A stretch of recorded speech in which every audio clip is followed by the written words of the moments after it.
We are on the Country versus Metal podcast with Sam Donald. How you doing? What's up, man? Thanks for having me. Dude, thanks for taking time out. And it's funny is like this is one where it, something about social media and the internet and having similar friends of where like I feel like we've already met, but I know we haven't because I spent a lot of time with John Cott Yeah. and we've had a lot of conversations about you, and it's just weird how like social media can be like, oh yeah, Sam, and you can talk like you know him, and then it'll be Yeah. like, oh, when's the last time you seen him? And you're like, oh yeah, Never. never, right?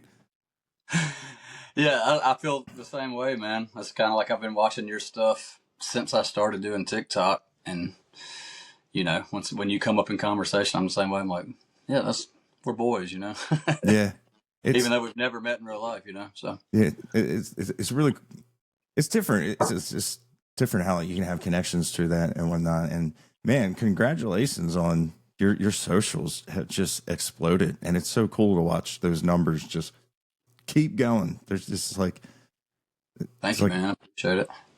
yeah, it's very impressive. I was like man, like good for him, and I'm glad people are getting to enjoy the sound that you have and your music and what was your like first video? It got like 15 million views, and that's just what really puts you on the on a lot of people's radar. And then what I loved with that is they got to hear your version of a song, and then next thing you know they're like, oh, he's got original music, and Right.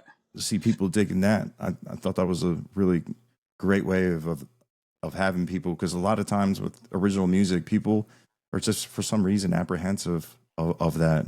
And Yeah, man. It's really hard to get people to take a chance on it. I mean, I still even fight with it now whenever it's a new song, like getting people to like really dive into it. But yeah, man, the covers. I remember, like you said, the first time I posted a cover that it did well. It was it felt like a big moment for me, whenever that happened, because I'd been doing TikTok for probably 8 months, like every day with just 100, 200 views. Everybody thought I was crazy.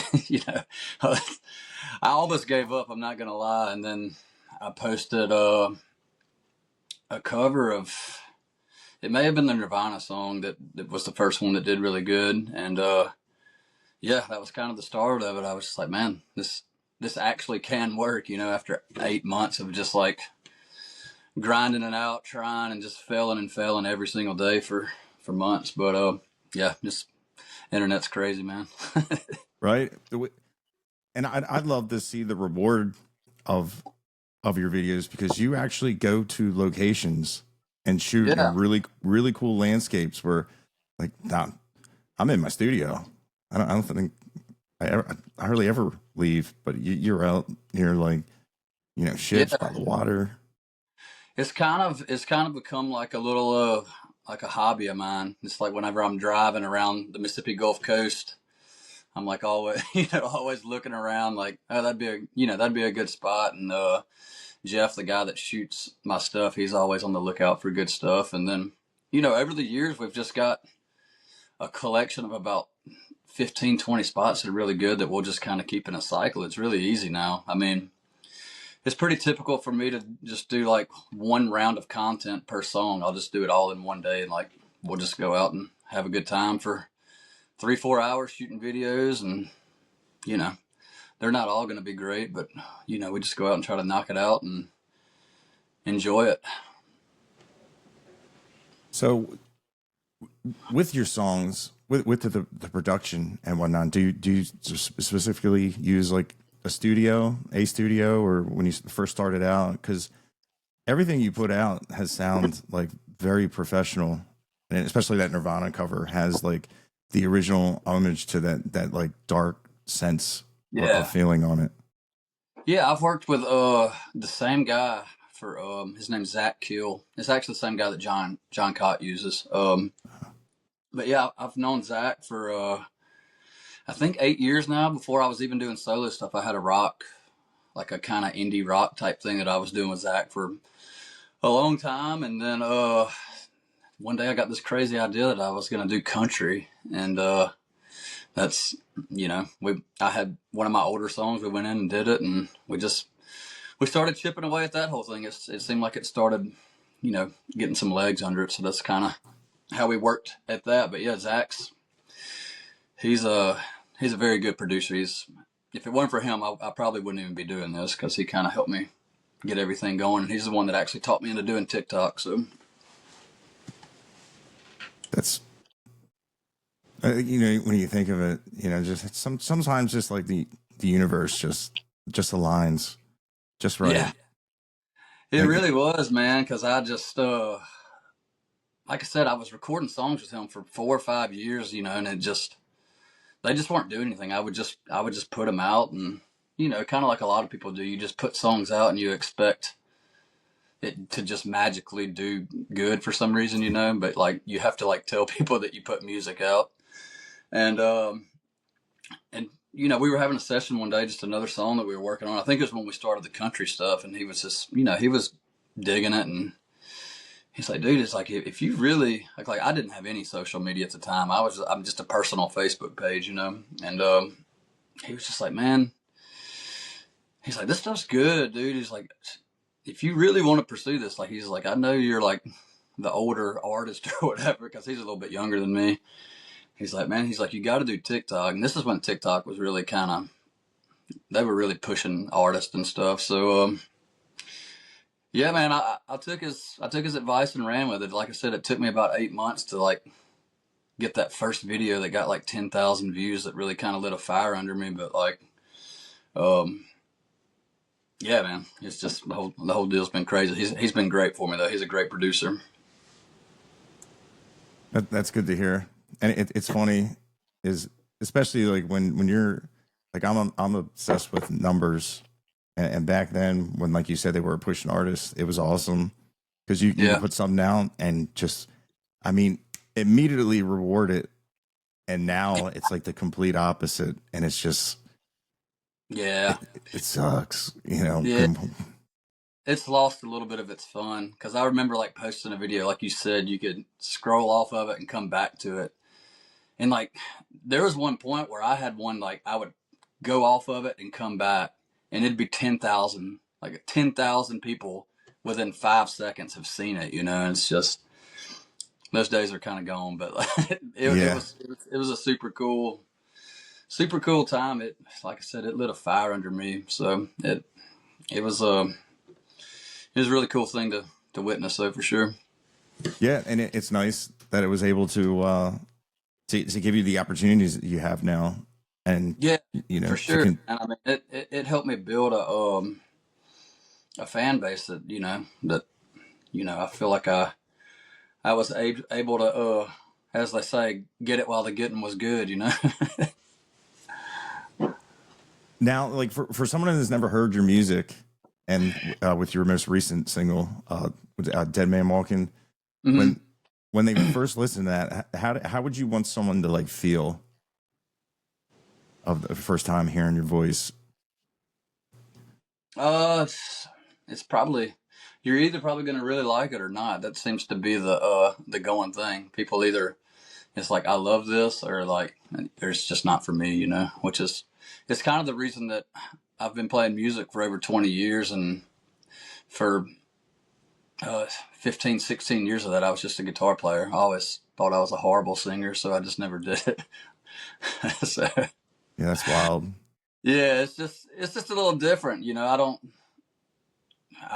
think I really sound like anybody but myself. And sometimes when you have to hear yourself all the time, it's kind of annoying to hear all the time. But yeah, I mean, I come from the '90s era of music. That's what my older brothers listened to, and it's just kind of where I grew up and what I loved. And it's just kind of engraved in me to have that sound, I think. Yeah, you can definitely tell. Dude, who was your biggest influence from that era, if you can remember or even have one? It was definitely like, the whole Nirvana, Soundgarden, Um, Third Eye Blind. I was really into this band called Flicker Stick. I don't know if you ever heard of Flicker Stick. It sounds They're from familiar, but I don't think so. they're on a show on VH1 like early 2000s called Bands on the Run. But anyway, bands like that, The Used was like one of my favorite bands. I don't know. I know more about that era of music than I actually do country, so that's why I like trying to. When I was like, I'm going to do country, like I didn't really know what I was doing. And Zach, also the guy that recorded me, he mostly did like rock and metal kind of stuff. So when we like attempted to do country, I think the lack of experience kind of helped us create something because we didn't really know what we were doing, you know. So Right? I think that does help because you know it's very easy. Like as a guitar player, it's weird when like you'll be riffing out and you're like, man, I just wrote like my greatest song ever. And if you yeah, play, if you play it for someone else, and they go, no, that's like Jimi Hendrix, and all you did was add like a couple extra strums and whatnot, and it's sometimes like when you are writing music, it's like the less you know, the better it is because exactly for that because you can develop your own sound and whatnot. And I've been amazed at how many people like just last night I was having a conversation with one of the guys from Them Dirty Roses, and I was telling no, them I was watching them play live, and they played this song that was incredible. I'm like, oh, is this one of their new songs? And I just looked at the guy. I said, what song is this? Did he announce it? And he just looked at me really weird. And I'm like, okay, what's going on? Here it was a cover. It was Whipping Post. oh, And nice. I didn't know. And I told one of the members, and he goes, oh, dude, I just learned that song. I had never heard it either. And I'm like, really? I was like, that's pretty cool. He goes, yeah, man, I never really jammed out like on this kind of stuff. And it just kind of like developed just from a group of guys getting together and just riffing Yeah, it out, not really knowing or having any intentional way to sound or to be. And yeah, I just think that's a really cool way of how because it's like a lot of your songs, they're they're very diverse, and you can definitely tell like that's what one thing I really love about what guys like you were doing and whatnot. There's no border, there's no box. It's just like, right. hey man, we're gonna write a song like this, or we're gonna write a song like that. And yeah, I really like the versatility, and there's a lot of versatility in your voice as well, because sometimes it has that jagged, Yeah, the grit and gravel, and other times it can sound like very very towards with that like the not the old '90s sound, which I yeah, loved. It's just I love that yeah. it's coming back. I try not to like you were saying, no boxes or boundaries whenever I'm writing. I mean, it that was kind of whenever we did a couple country songs, like we did like three, like the first two or three that we did. Everybody was kind of like, hey, you need to listen to this and try to sound like this, and it was they did okay, but I think the one that really took off where me and Zach was I it was really honestly, it was kind of like my last one. I was like, I'm going to do this. It really was like, I think this is going to be my last song because nothing was really working. And, you know, it's like I have my little home studio here. I was like, I'll just record and do things here because that's just kind of what I like to do. It's just write. And it's just always been something that I love. But as far as like going to the studio and putting music out, I was like, I'm just going to do this last song and I'm going to see how it turns out. And that's when we did Make You Want God. And that was my first original song that actually like blew up real hard on TikTok. And, that was the one that we were just like, I'm just going to do this like how I want. I'm not going to like try to sound like this person or do whatever. So that's when we just started putting choirs and making it sound real dark. And I don't know. I never in my life would have thought that that song would have had any kind of like viral moment because it was literally just like this is probably going to be the last song that I record and do. So and then it sparked into what it is right now. So It's pretty wild. Yeah, stories like that. Yeah. This might be the last thing that I say, and when you put it out there, and you just sit there and wait to see. Is the dream over? Is the dream? Yeah. It was the first time on that song that I decided that I was just gonna actually sound like myself and not be scared of it. I was gonna sound gritty and not so you know not so pretty, I guess you could say. So I never would have thought people would have liked it if I'm being honest. So it was the craziest thing to me. And that song now is still, it's doing really good for just for an independent guy like me. Well, that's good. Man, it's a weird feeling, and it's you have to trust the process, and then you have to let it out.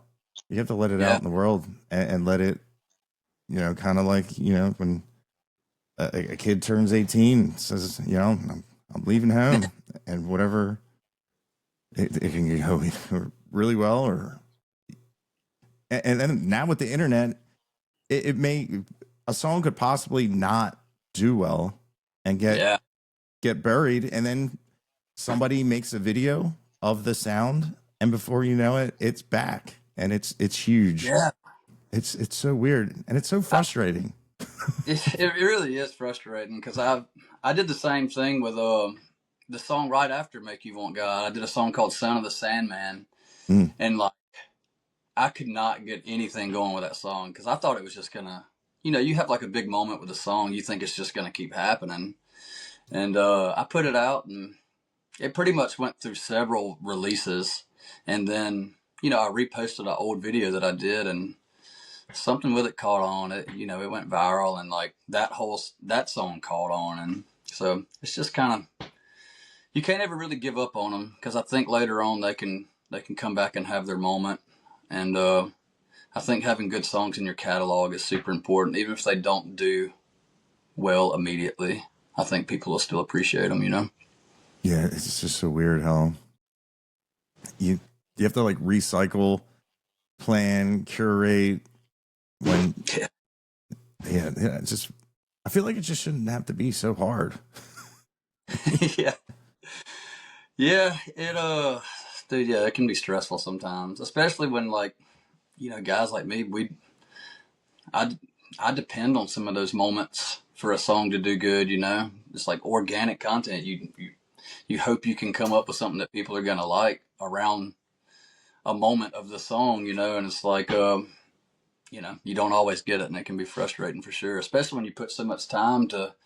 Number one, you wrote it. Number two, you had to go to the studio. Then you had to make content for it, and on top of that, you had to pay for all of it. So, Yeah, right. And it's a lot of work, and a lot of it really is. frustration because Yeah, you got to write the song, you got to record the song, you got to play the music, you got to play the guitar, you got to do the studio time, and if he's not mixing and mastering it, you got to send it to get mastered, and then you come right. back, and it's like, well, now I have this little thing. Now I got to go out and set up a camera, set up a cameraman, and just put. The worst part for me is having to promote it and edit the videos because like you have to hear the song so many times that like by the time the song's released, you're like, man, you've heard the song so many times, you think it sucks. You know what I mean? It's Yeah, like that's my worst thing. Is like I try to get it done a couple weeks before the release so I can like take a break from it. I did that with this song and it helped a lot because when it was time to release it, I hadn't listened to it in like a week and a half. I was like, it's not so bad. But when you're like listening to it nonstop, I feel like it's just it's almost like torture. I feel like what I mean. right. Yeah, it's eventually your own music will sound like listening to like a metronome, which is Yeah, a dude. weird thing. Yeah, that's what I try to tell people too. That when you're recording it, make sure you like it. Even if like the producer they really want it to be that way. I always tell John, I'm like, ugh, we're the ones that have to go out and like promote this forever. You know what I Right. mean? So I have to be happy listening back to it. You know what I mean? 100%. So it's usually not a big issue. Uh, with Zach, the guy I record with, we usually are on the same page. But most of the time it's my stuff that I record in this studio. I'll be like, ugh, I can't live with that. I'll be up here trying to get it just right, and I'm not exactly a great engineer. Yeah, it's crazy how there's endless amounts of information out there on how to engineer, mix and master, and it's the science behind it, and it's always changing. There's always Yeah, it's dude. I definitely could never be that guy. I'm not patient enough. A lot of the some of the videos that I release on here is just it's literally me, just have a 2 channel interface, and I just plug it in and play and sing into my software, and that's usually like the stuff that I do in here. It's just completely live. But yeah, I don't have patience to edit or do anything. I get so frustrated with it. I'm not like we were talking about before we started, man. I'm just not techie or at all. So yeah. I prefer that to be that way as well. I love when yeah, everything is just I love just cut, copy, paste, and there's the clip. There's that.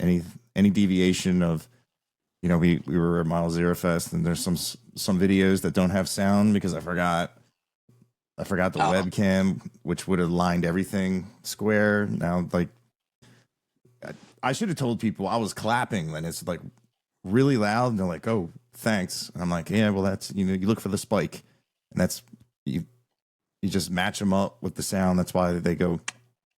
Or you right. take rocks and click them. And I'm like, man, it's going to take forever because some of these files are like 33 gigs. It's like, Oh my god, dude, you've got a uh, job for sure. yeah, it doesn't pay. I just do it for the passion and the love of it all. But I completely understand where you're coming from because it's endless. It is absolutely endless once you start getting more and more content, and then with the consumerism age that we're in right now, like you're like, oh, nice single. When's the next 10? When's the next album? You're like, man, like this Right. stuff ain't free. It takes time, It especially does, when man. you're independent. And then if The standard now is releasing a song every 6 weeks. I'm trying to do it, but like I feel like as soon as I release one, like I just released this one last Friday, and it's like it's already time to start thinking about another one. It's like I got to get it in distribution and get it uh set up for playlisting or whatever they all want for that crap, and it's just like you're right, it just never ends, man. But I guess that's what we signed up for, right? and it makes me wonder, like, once you do get a bigger following and a more organic fan base, and does it get easier when like they reach it out for you, where Yeah. they add things and it's automatically updated, where you don't have to be like, January 23rd, new single. Right.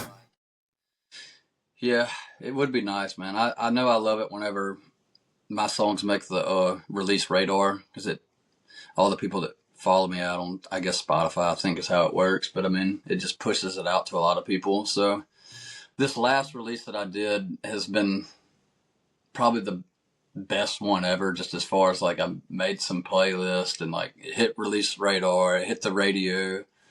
So I'm hoping that from now on that's kind of how everything goes. But the song I did before, like it didn't make any of that. And I thought, this was the one that I thought was going to be like, another kind of like heart shaped box moment where I did that cover and like it just nope. I think the first day it did like 10,000 streams, and I was expecting it to be way bigger than that. But Yeah, the game. the game, You just never know. But man, that heart shaped box cover, that's good. I love that riff. It's just like, come as you are. That riff as well. There's like real slow melodic, and how he sings behind the music, kind of. and just the rhythm of his vocals and that riff, it's very, very hard to do. Right. And lay your vocals out like that. Not a lot of people realize, it's easy to play on guitar. I'm like, well, now sing it, sing the whole thing. And Right. if I that whole genre back in the day, man, it's weird how it came out, and it knocked hair metal off any Yeah. spotlight, and it Yeah. was like guitar solos, they're gone. Yeah. Here we are, here we are, and just cardigans and just this sound, and it's just crazy how it changed so much, and it just slowly, and it just out of nowhere was like gone. Yeah. It was a really weird time, but I guess a lot was, unfortunately there was some passings away, and just, I guess, yeah, because I think like the big three, like at Soundgarden, Nirvana, and I know a lot of people say, like, some people say like Alice in Chains wasn't grunge, but I thought I thought they had that sound, and yeah, it's just weird. And that whole, like, even like the 2000s and whatnot, it's just weird how like these sounds like come and go, and I really like that. It's like being, people that loved it are bringing it back, and Yeah. I really love hearing that, because for the longest time, it, it's like all the people that they all got together and they're like, how are we going to take all the money out of everybody's pockets?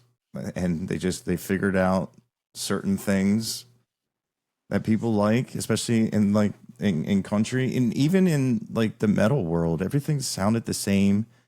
It Yeah. was like when like you're listening to a song, you're like, okay, I get this, and it just, even in metal, you know, why does this have to have a breakdown right here? Right. It started to bother me. Like, I get it, like if it doesn't fit the feel of the song, you don't need the part where everybody in the band is all synchronized. And it's just a Right. lot of it. A lot of it just seemed like, well, we put that because that's what What is we're supposed expected. to do. Right. Yeah, I hate that. I like when people, they'll do something else, or like, hey, hell, let's put horns, let's put a choir, and it Yeah. comes out of nowhere, but it works, and it sounds like what they wanted to do. Right. The artist, not the guy standing behind the guy in the chair with the suit and tie going, Right. no, that we're gonna do what worked before. And it's just really weird how a lot of stuff got like that. And it's really cool, like, to hear, like you were saying, well, that's not what I do, and Yeah. I'm gonna do what's me. And I really appreciate what the independent artists are doing, when it's a chance. It's chance on yourself. And I think it's just the better way to go, because you're not going to get burned out. And I really think, like, getting rewarded of doing something you wanted to do creatively the way you wanted to do it, and to see that reward of, Yeah. they liked it, they like me, not what I thought they would like.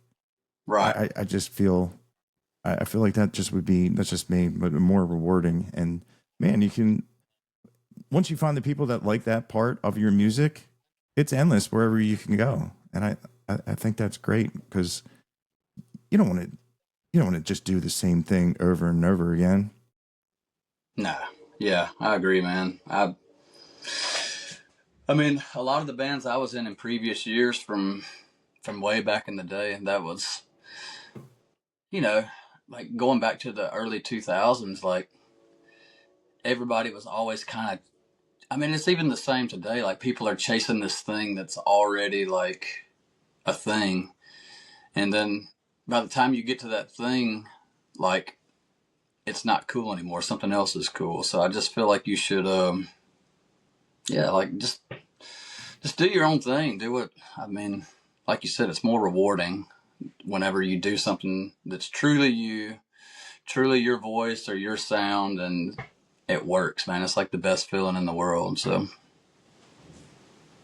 Yeah, it's just cool. It's cool. That's what music should be. Yeah.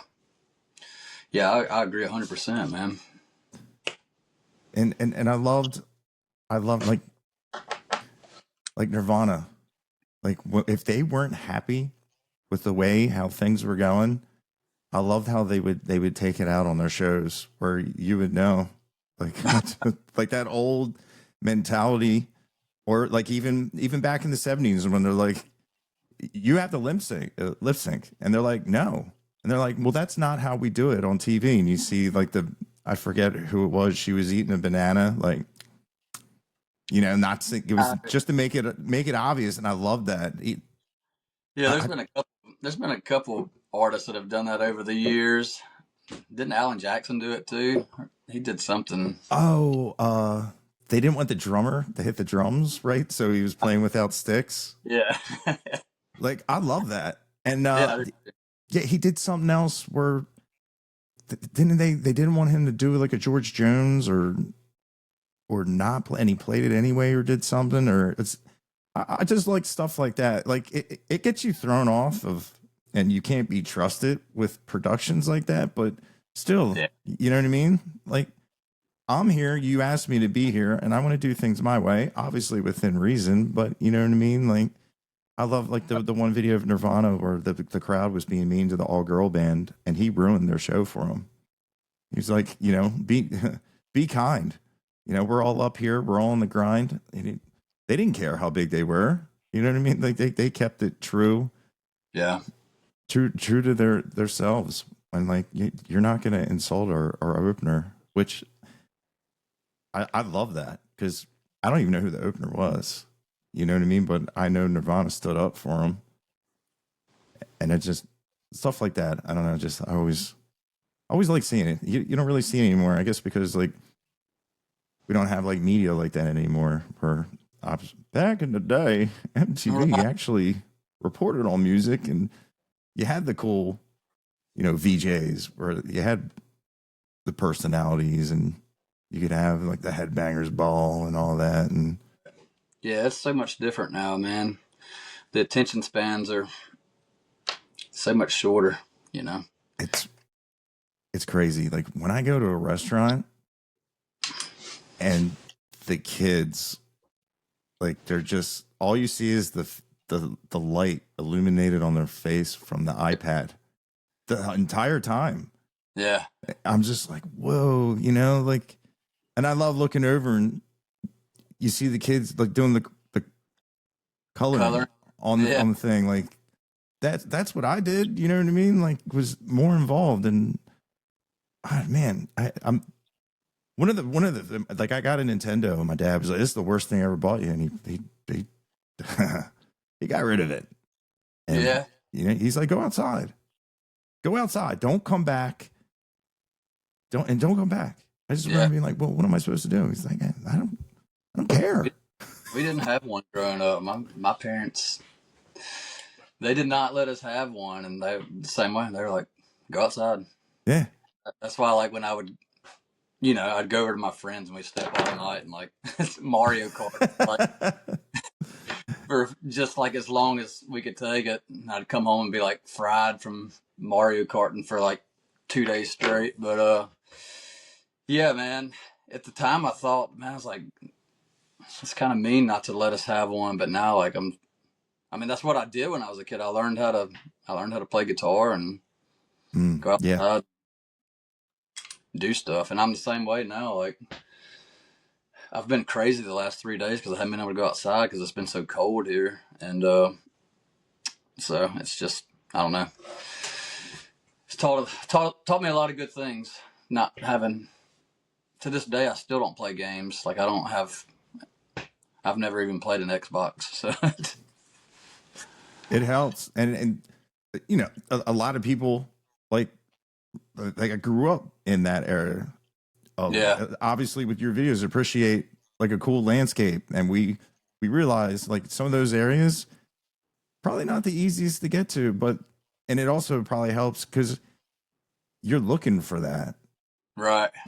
You you have an eye for cool things, and with your songs, Yeah. the abandoned ships and everything, the abandoned boats. It gives like a really cool spooky vibe, and it just helps with because your voice is so deep, and sometimes you're drop tuned, and it just gives like a really cool aura of the video, and I appreciate that.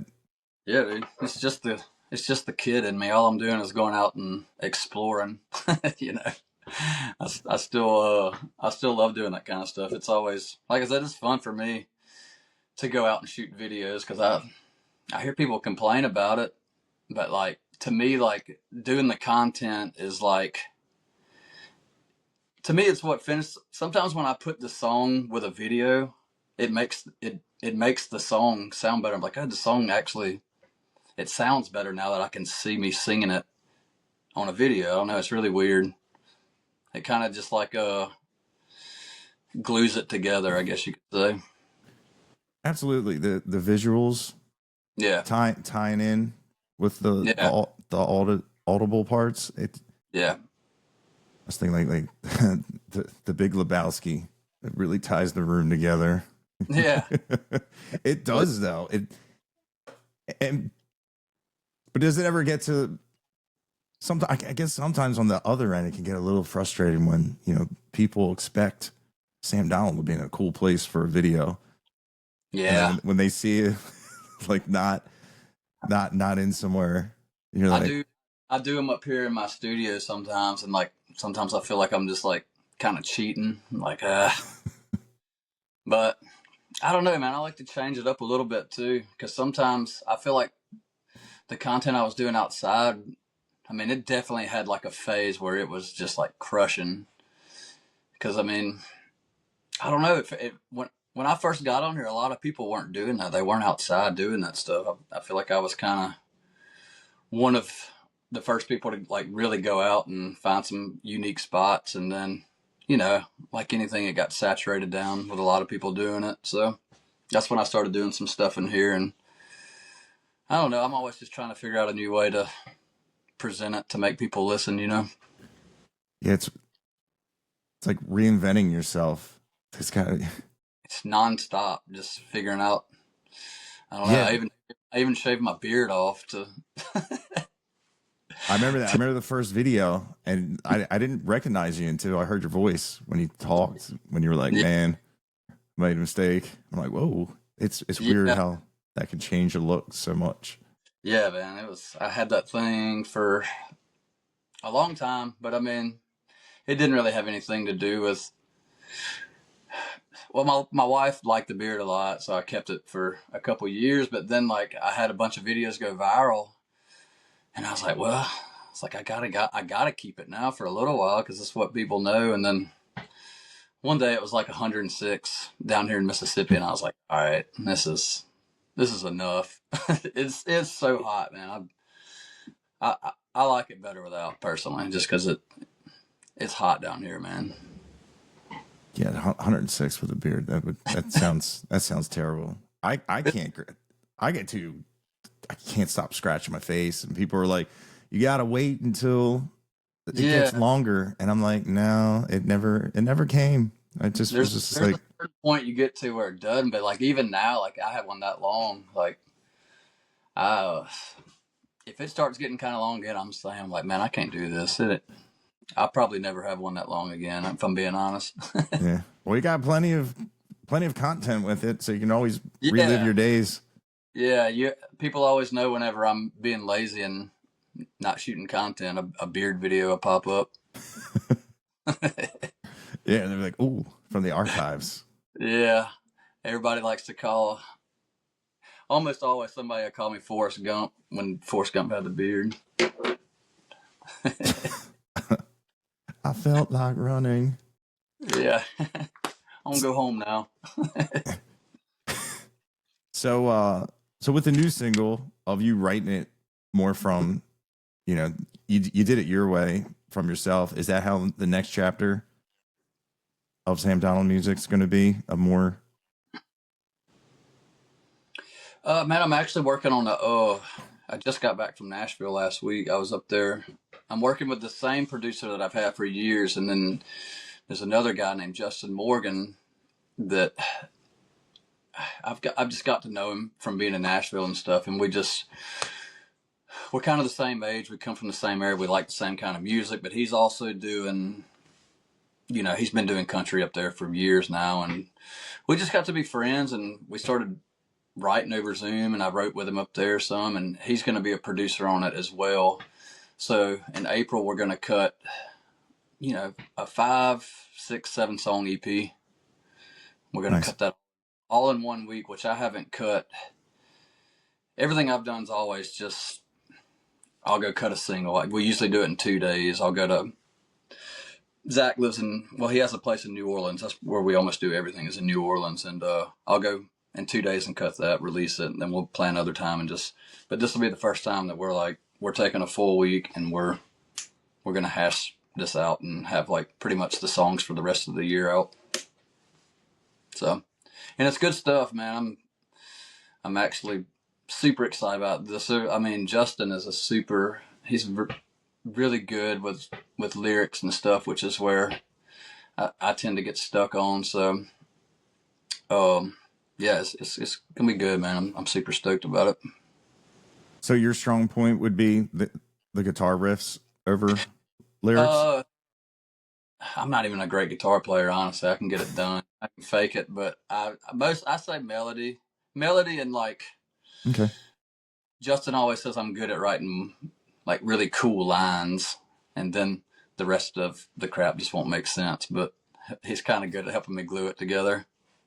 And then Zach's good at making it sound, like make you want God, and kind of having that darker sound that kind of matches everything. Yeah, that's the one part of your music that, man, I just love. It's just like that. It sounds like you're like listening to music, and I want to lean into it more too. I always feel kind of bad, just like my family and stuff, because I'm typically a pretty happy guy, and it's like every song I release is just like so dark and sad. It's like is something wrong with you? You know what I mean? Not really, but just that's just what I mean. I always just tell my wife, it's just the kind of music I write. If I sing something happy, it just sounds weird. yeah, maybe one day, Maybe one day. I think if I did it right, it could be done right. I have some older stuff out that's, I think I have one song that doesn't have a minor chord in it, maybe, but you'd have to go way back. It's been years ago. It's been a while. Yeah, it's been a while. Not a lot of people are listening to that earlier stuff as much as the newer stuff. So Now, are you a fan of like Mississippi Delta blues? yeah, man. Actually, I mean, not like super super deep into it, but I mean, I'm from Mississippi and I've heard the sound my whole life, so that's kind of what the last song was like Mm-hmm.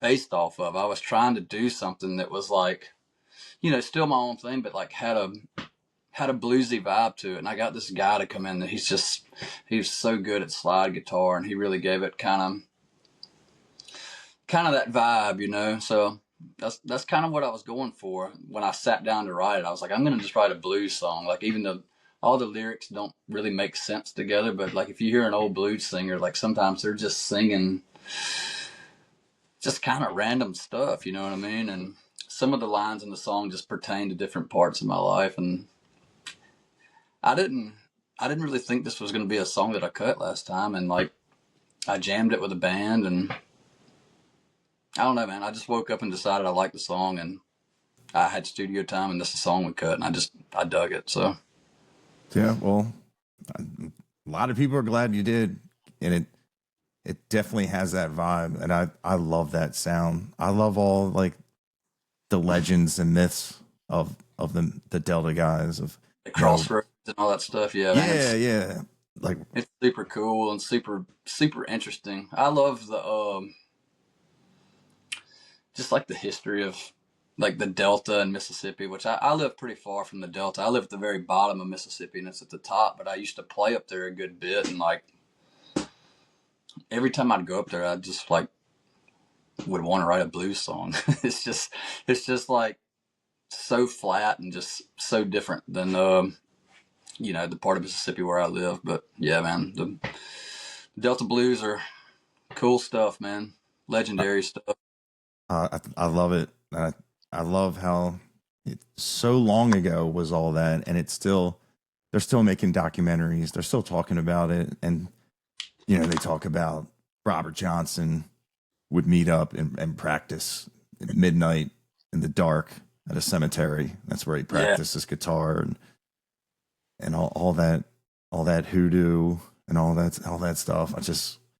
It's really cool. And man, I wish I could play slide, but when you hear those slides, you've heard them, yeah. countless times, but it in some way, they all just it's all different. That's the one thing about blues. It's the same thing. It's weird how it's the same thing over and over again, but it's always different to the I think people. everybody's got a little bit different soul in their fingers, like Yeah. in that slide. I think that's why it all has a little bit different feel. And I'm a terrible slide player, but Dead Man Walking, I wrote playing a slide, and like I was just feeling that lick, that boom, boom, down, out, and I don't know, man. Something about it is very soulful to put a slide on. Something about it feels good, even if you suck at it like me. That's like I'm I'm terrible at slides, and I always have one around, just like mocking me. Like I got one over there, an old like porcelain slide. It's like, all you're gonna Yeah, do is pick me up and drop me, and that's it. I'm gonna yeah, shatter. You're never gonna yeah, write a, you're never gonna write a song with me. You're never gonna be good. yeah. But If it's yeah, not in D, if it's not in D, I don't stand a chance. yeah, yeah. Same here. I can almost get by on something like that, but nah, that it's too far. It's too late in the game. Too late That's in the how game for me. I was like, I'm not going to get good at this at 42. Right? Yeah. Like, I keep playing bar chords. And the thing I wanted to learn how to play the fiddle, and like my first experience with it was tuning it, and the thing snapped and smacked me in the mouth with the string, and I'm like, come on, man, and I'm like, I should, I finally, I finally got it. I'm like, it's an open tuning. I should make music. I should make a sound. And man, the first it was terrible. It's It's rough. Yeah. yeah, but I've attempted that too. Have you seen the ones for acoustic guitar, the little bows? no, like they for like an acoustic, like Yeah, they make a little bow that's like, I don't know, it's like 4 inches long huh? or so, and you can just stick it, in the hole of your acoustic, and like it sounds like I can't remember what it's called. It's something. Just look up guitar bow. But Yeah, my mom got me one for Christmas, dude, and it's really fun. You can't do like long sustains with it, obviously, because it's a short little bow. But like, you can do like cool, like little fast riffs with it, dude. It's super cool. huh? I have to check that out. It made me think of the Ebo. I wonder if they still make that little thing where Yeah, you put it. I think like let's have a maybe magnet. yeah. For some reason, I think Eddie Van Halen had something to do with it. I always feel like it was in like I grew up playing in church a lot, but I feel like it was always in like contemporary Christian music, the Ebo. I think, Okay, you know, I don't know. it's The guy at my church like to use it a lot, so it's amazing how many people I talk to that started in church. That's really cool. yeah, That yeah. That's where it all started for me. Playing in playing in church, praise band, and we had like a youth praise band that I was in, and then my grandmother, she like led the church and doing all that. So yeah, I was heavy into it growing up. That's where some of my strongest roots come from. I feel like in like writing, because hymns to me were always like super catchy, like the melodies of the hymns, mm-hmm. and I don't know. I feel like that's why melody's always like my thing that sticks out to me that I write first is melody. So I noticed melody before lyrics, weirdly enough. I know a lot of people are lyrics then melody, but I guess everybody's a little different. I'm melody before lyrics, Oh and yeah, for a very long time. I really? I'll know. I'm not a drummer, but I'll know the drums before I know the lyrics, and it but what's funny is I'll know the melody of the lyrics as well, which is a weird thing. And I got exposed the one time. The lead singer of the band, his voice was going out, and he's like, "Do you know the words of this song?" And I was like, "Kinda." He goes, "Well, if you kind of know them, kind of help me out." And I knew the intro. It was Volbeat, "Still Standing." Like I knew Yeah, the intro because that's all it is.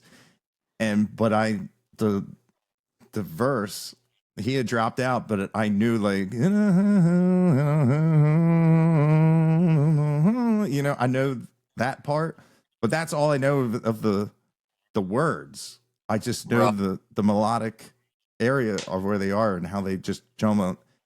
And but he had dropped out and was just staring at me like, "That's not what I You don't, meant, dude." And everybody in the place was like, "What is he doing?" Because I just was like using my voice as an instrument, just think I was backing up his pitch, right. and it just, but it was I think terrible. that two different kinds of people. People, there's lyric people and melody people. So I guess that's a real thing.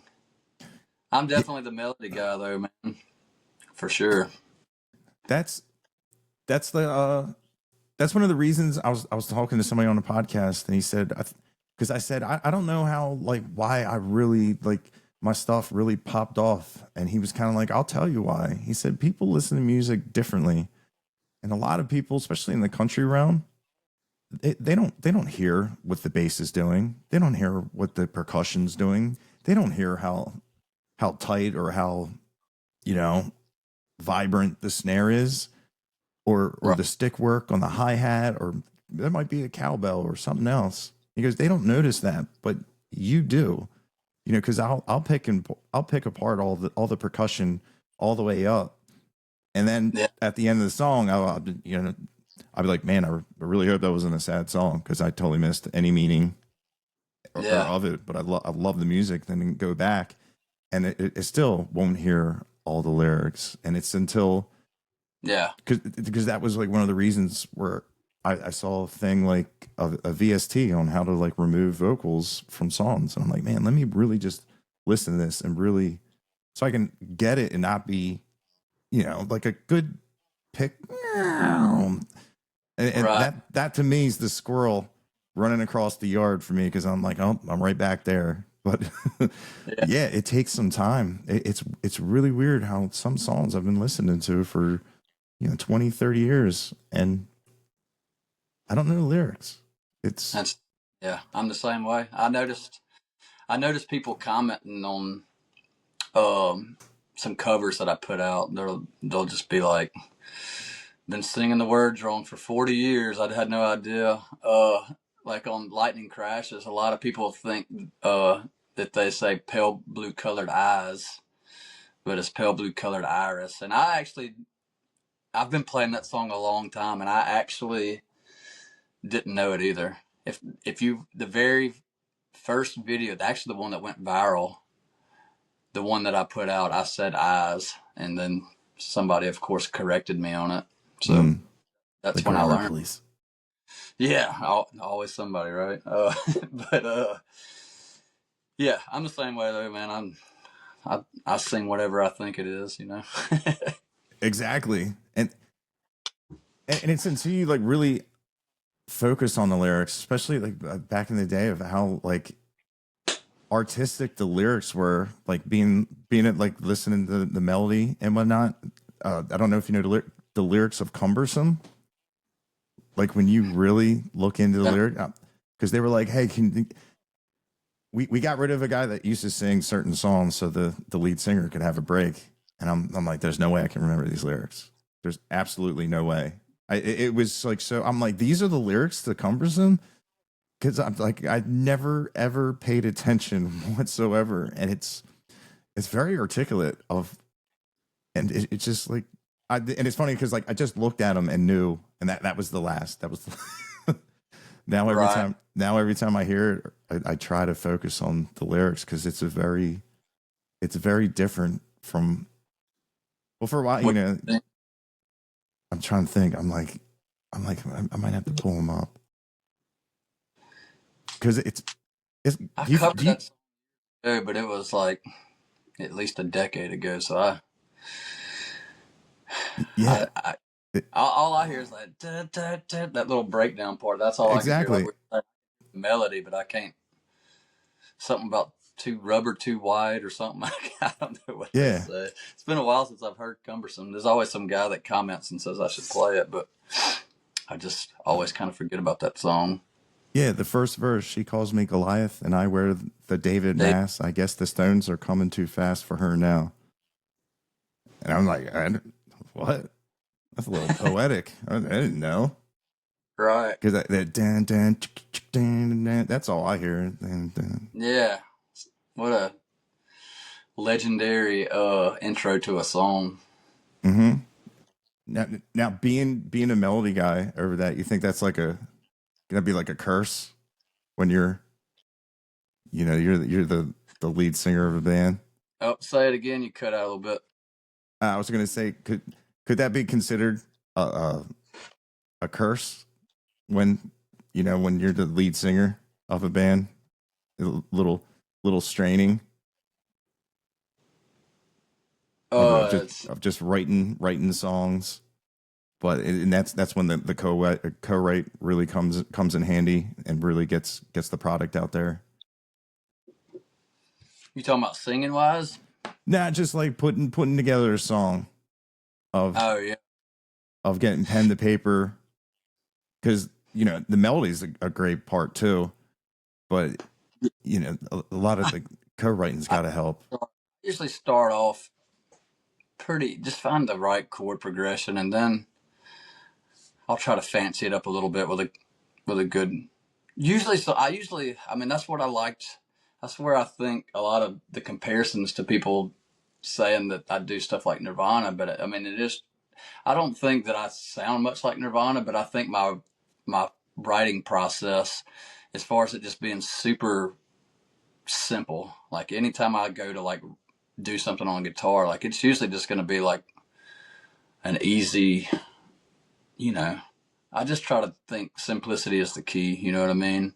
So it's Hmm. never going to be, I usually try to let, like we said, let the melody is what I always think should be the strongest. And then that's just me though. I think everybody's got a different opinion of that for sure. Definitely, and it helps with the song being an earworm of, maybe you didn't catch the lyrics, but you definitely caught the riff and you caught the movement of the song. And I think Yeah. because Now, Zach, the guy I record with, he's a riff master. I usually take everything in there and it's so just broke down to just like just me and an acoustic, and then he'll like you know beef it up the way he does because that's kind of his specialty. it's great to have people like that when Oh yeah, it's it's usually 1,000% better than what I bring him by the time it leaves there, which is always nice knowing that like I know he's kind of gonna take care of that part of it. I don't really have to be scared about it. You know what I mean? and it is cool when you are in a studio, and it's amazing, like just how like one little idea and you get a couple minds together and the end product I always found to be amazing. Like when you hear even the stories about how songs come about. Yeah, that's what I love about recording in general, man. Since I was a teenager, like the whole the whole creative process of it is just like I don't know, man. It's just something that I've always loved, and I think I always will love it. I mean, I think I wasn't doing social media stuff or whatever. I think I would still be up in this room at least once a day, like doing this, just because it's fun for me. And I kind of feel I know that this AI stuff's kind of a turning page for some people, but like even when I first heard about it, I was like, man, this is super cool. I like plug some songs into Suno that like, I wrote back in like the early 2000s, and it was so cool to like see it like a produced version of it. And then like I realized a little bit later on that like this thing's like robbing me of the joy of like creating this in the studio, because that's what I actually love about it. And now I can do this in 15 seconds, and I don't know. I feel like it was a thief. It was robbing me of my of my creative process. So yeah, I don't do it anymore. You're right though, because the process there, some parts of the process are some of the the best tools where you'll learn something that can be used again somewhere else. Of maybe I'll do that, and if it sounds good, or even like change up timing, and then you can find other parts of other songs where you're like, man, what worked there could work again. It just you can really miss out on some just learning things. Like you always hear the stories of like they didn't have a certain instrument, so they used a packet of sugar. Yeah, yeah, You need a certain sound, so you put something up against like a condenser microphone and create it yeah. stuff, and you can It's the never. if you're a musician, like you just gotta love that part of it, and that's the kind of stuff that I love. I mean, there's several songs of mine that I can hear my necklace that I always wear. Like I can hear it in the recordings, and like that kind of stuff to me is just it's special. But yeah, man, I don't know. I love the creative process of going to the studio. There's something to me that's just been magical about it since I was a teenager. I think I'll just always love doing that, which is the reason I've kept doing this for 20 something years. It's a musician's Toys R Us. There's a lot of times you go to studio and you're like, look at everything I've always wanted myself. Yeah, A lot of it I'll never have, but here it is, and I can use all of it right yeah, now. yeah. It's super cool, man. Yeah, like I said, I thought the Suno thing was like, man, this might be a cool tool at first, and then yeah, like I said, I felt like it was just like robbing me of that. I was like, man, it's cool to hear this song that like I probably would have never recorded, but like I don't know, it's a weird thing. Yeah, it's incredible. Like it's that a lot of people that's going to be their crutch, and Yeah, they'll be in a situation, and they'll be like, "Oh, how'd you do that?"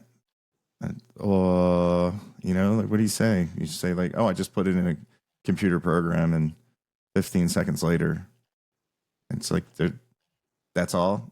End of answer.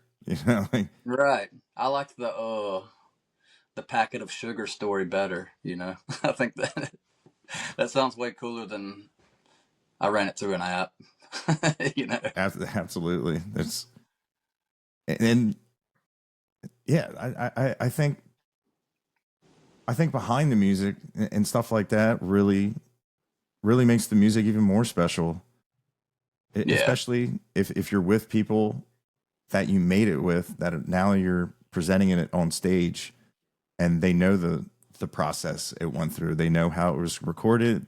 They knew how it was done that day and how it wanted to sound in the studio, and they just have more education on the yeah, songs they're playing, and they know like it, sometimes it can be very difficult to get the execution of a song done right, especially like in time is money when you're in that building. And yeah, man. Yeah, I've spent a lot of hours being stuck over the years since pre AI stuff. It's I don't know, it's something about being stuck and then pushing through it that's also like we've talked about just rewarding. I mean, something about getting through it and making it work, satisfying. makes you appreciate your own music more, and to have more respect for it as well. Yeah, for sure. And you know that you know 100% of it was, you know, blood, sweat, and tears of, you know, trial, error, you know, take 33, take two, you know, all the trials. And I think that makes it through to the mix in the end. But yeah, man, we've been talking for an hour. Is there anything else you want to bring up? Uh, Man, just I know February 21st, me and John are playing together. I know you and John are big buddies, and me and John have been friends for a long time. So we've done a lot of stuff together. So this is a show in Ground Zero in Biloxi, Mississippi, and it's gonna be the two of us co-headlining, and it's gonna be a good one, man. I think we've almost sold it completely out together, which is, you know, a big deal for us. Kind of, they play in Mississippi a lot too, so it's kind of like a dual homecoming show for us. So I think there's probably 50 tickets left or something like that, and just 3 weeks out. So it's probably for sure going to sell out. But that's coming up. I'm trying to release music every 6 weeks. Uh, Always writing, always doing everything. So I'm just hoping for a good year. Like I said, started working with Joe and just signed on with a booking agency too. So I'm hoping to be out playing more shows this year.